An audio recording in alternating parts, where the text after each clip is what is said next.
요즘 대한민국 직장인들 사이에서 가장 뜨거운 이슈가 뭐겠어요? 바로 정년이 65세가 된다는 소식입니다. 이제 곧 현실이 될 이야기인데요. 그런데 마냥 좋아하기엔 마음 한구석이 좀 찝찝하죠. 더 오래 일할 수 있다는데 왜 기대감보다 불안감이 먼저 들까요? 그건 바로 이 변화가 단순히 오래 일한다 해서 끝나는 게 아니라 우리 지갑 사정과 아주 직접적으로 연결되어 있기 때문입니다. 오늘 이 복잡한 문제 제가 하나하나 같이 풀어봐 드릴게요. 네, 바로 이 질문이 핵심을 찌릅니다. 고용 안정성이라는 아주 달콤한 당근을 받았는데 혹시 월급이 줄어드는 채찍을 맞게 되는 건 아닐까요? 더 길어질 직장 생활과 어쩌면 더 얇아질 내 지갑. 자, 이 딜레마 지금부터 제대로 한번 파헤쳐 보겠습니다. 자, 그럼 모든 정책에는 다 이유가 있잖아요. 정부가 왜 갑자기 정년 연장이라는 이 큰 카드를 꺼내 들었는지 그 배경부터 한번 같이 보시죠. 보세요. 문제는 아주 간단하고 또 명확합니다. 법적으로 회사에서 퇴직하는 나이는 60세인데 나라에서 국민연금을 받기 시작하는 건 65세거든요. 이 사이에 5년, 아무런 고정 수입 없이 버텨야 하는 이 기간을 우리가 소득 절벽이라고 부릅니다. 아마 많은 분들이 이 기간 동안 정말 막막함을 느끼셨을 거예요. 바로 이 문제를 정부가 해결하려는 거죠. 근데 왜 하필 지금일까요? 여기 이 숫자들을 보면 답이 바로 나옵니다. 대한민국, 다들 아시다시피 세계에서 가장 빠르게 늙어가는 나라 중 하나잖아요. 이미 초고령 사회에 들어섰고 평균 기대 수명은 83.5세에 달합니다. 10년도 안 남은 2030년에는요. 길 가다가 만나는 사람 셋 중 1명이 65세 이상이라는 거예요. 엄청나죠? 이건 더 이상 미룰 수 있는 선택의 문제가 아니라 피할 수 없는 현실이 된 겁니다. 그래서 정부가 내놓은 로드맵이 바로 이겁니다. 충격을 좀 줄이기 위해서 한 번에 싹 바꾸는 게 아니라 이렇게 단계적으로 진행하는 거죠. 화면에 나오는 출생연도 보시면서 내 차례는 이때네? 하고 한번 확인해 보시면 좋을 것 같아요. 2027년부터 시작해서 2033년이 되면 1973년생 이후로는 모든 직장인의 정년이 65세가 되는 겁니다. 이건 피할 수 없는 우리 모두에게 정해진 미래나 다름없는 거죠. 자, 여기까지 딱 들으면 오래 일할 수 있으니까 좋은 거 아닌가? 이런 생각이 드실 거예요. 그쵸? 근데 세상에 공짜 점심은 없다는 말이 있잖아요. 이 정년 연장이라는 선물에는 아주 중요한 가격표가 붙어 있는데 그게 바로 우리 월급이라는 겁니다. 아니, 왜 월급을 건드리는 걸까요?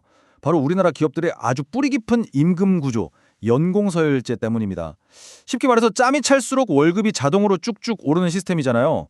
이걸 그대로 두고 정년만 늘리면 기업 입장에서는요, 이건 인건비 쓰나미를 맞는 거다 마찬가지예요. 60세에 이미 최고 연봉을 받던 직원이 65세까지 계속 월급이 오른다고 생각해보세요. 회사가 버텨내기 힘들겠죠? 그래서 이 인건비 쓰나미를 막으려고 나온 게 바로 임금 피크제입니다.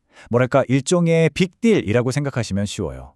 회사는 정년까지 고용은 보장해줄게 라고 하고 직원은 알았어, 대신 월급이 좀 깎이는 건 감수할게 이렇게 약속하는 거죠. 특정 나이를 정점으로 찍고 그 이후부터는 임금이 점차 줄어드는 구조입니다. 자, 그럼 이제 제일 궁금하고 가장 현실적인 질문이 남았죠.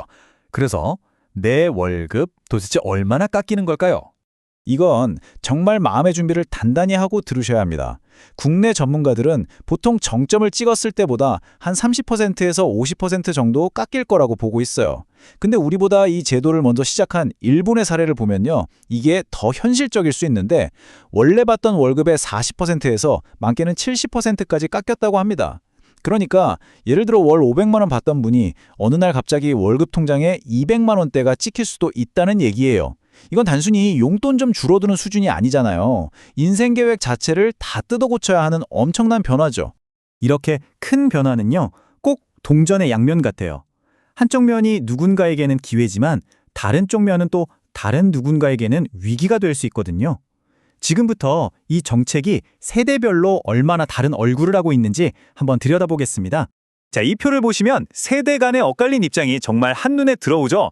우선 5060 세대는요, 당장 회사에서 나가야 하는 고용 절벽은 피했어요. 하지만 사상 최초로 월급 깎이는 세대가 되는 거죠. 반면에 사회에 이제 막 나오려는 2030 청년들은 어떨까요? 선배들이 자리를 비켜주지 않으니까요. 이건 가뜩이나 힘든 취업문이 더 좁아지는 거죠. 그야말로 취업 전쟁이 더 심해질 수도 있다는 겁니다. 한쪽은 안정 속에서 불안을 느끼고 다른 한쪽은 시작부터 더 큰 장벽을 마주하게 되는 거죠. 보시다시피 이렇게 세대별로 또 노사 간의 입장이 너무 다르잖아요. 그래서 지금 이 순간에도 최종안을 두고 정말 보이지 않는 전쟁이 벌어지고 있습니다. 이 표를 보면 그 구도가 딱 보입니다. 먼저 노동계, 차별 없이 모두에게 65세 정년을 의무화해라 이렇게 주장하고요. 반대로 기업, 즉 재계에서는 아니다, 성과 좋은 사람만 골라서 재고용하겠다 이렇게 맞서는 거죠. 팽팽하죠. 이 중간에서 정부 자문기구는 그럼 정년은 60세로 그대로 두고 대신 65세까지는 계속 일할 기회를 의무적으로 주자는 절충안을 내놓긴 했는데 아직은 어느 쪽도 만족시키지 못하는 상황입니다. 자, 그럼 이쯤에서 한번 중간 정산을 해볼까요? 이 새로운 제도로 우리가 뭘 얻고 뭘 잃게 되는지 장단점을 한번 명확하게 정리해볼게요. 자, 먼저 좋은 점부터 볼까요? 우리가 얻게 되는 것들.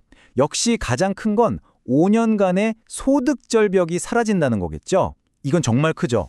그만큼 연금이랑 퇴직금을 더 쌓을 시간도 벌 수 있고요. 그리고 무엇보다 아직 한참 일할 나이인데 어쩔 수 없이 은퇴해야 했던 분들한테는 계속 일할 수 있는 기회가 열리는 셈이니까요. 하지만 반대로 우리가 감수해야 할 것들, 단점도 만만치가 않습니다. 첫째, 깎여나가는 내 월급. 이거 정말 현실적인 고통이죠. 둘째, 청년 세대들.